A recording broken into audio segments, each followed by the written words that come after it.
ریاست مہاراشٹر کے مانکوڑ عمارت حادثہ 6 ہلاکتوں کے بعد بی ایم سی پر سنگین سوالات، ذمہ دار کون؟ ریاست مہاراشٹر کے ممبئی سٹی کے مانکوڑ شیواجی نگر کے منڈلا علاقے میں پیش آنے والے دل دہلا دینے والی عمارت حادثے کے بعد سیاسی بیان بازی بھی تیز ہو گئی۔ مسلسل بارش کے دوران 3 منزلہ عمارت گرنے سے 6 افراد جان کی بازی ہار گئے، جبکہ کئی افراد زخمی ہوئے۔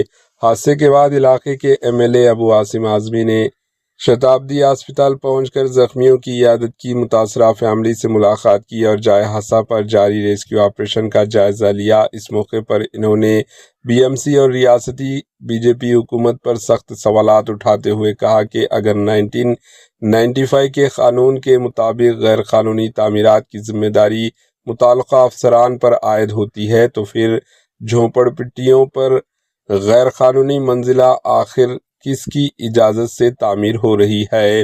ابو عاصمی نے کہا کہ 1 انچ تعمیر بھی بلدیہ کی معلومات کے بغیر ممکن نہیں۔ اس کے باوجود کئی منزلہ غیر قانونی عمارتیں تعمیر ہونا سنگین لاپرواہی کی نشاندہی کرتا ہے۔ انہوں نے الزام لگایا کہ بی ایم سی کے بعض افسران رشوت، کرپشن لے کر غیر قانونی تعمیرات ہونے دیتے ہیں اور بعد میں عوامی نمائندوں کو بدنام کیا جاتا ہے۔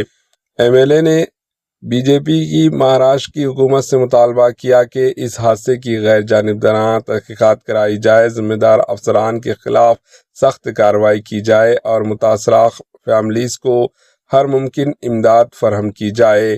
فی الحال یہی سب سے بڑا سوال ہے کہ کیا اس المناک حادثے کی ذمہ داری صرف غیر قانونی تعمیر کرنے والوں کی ہے یا متعلقہ سرکاری ادارے بھی اس کے برابر کے ذمہ دار ہیں؟ Bureau report, H N news.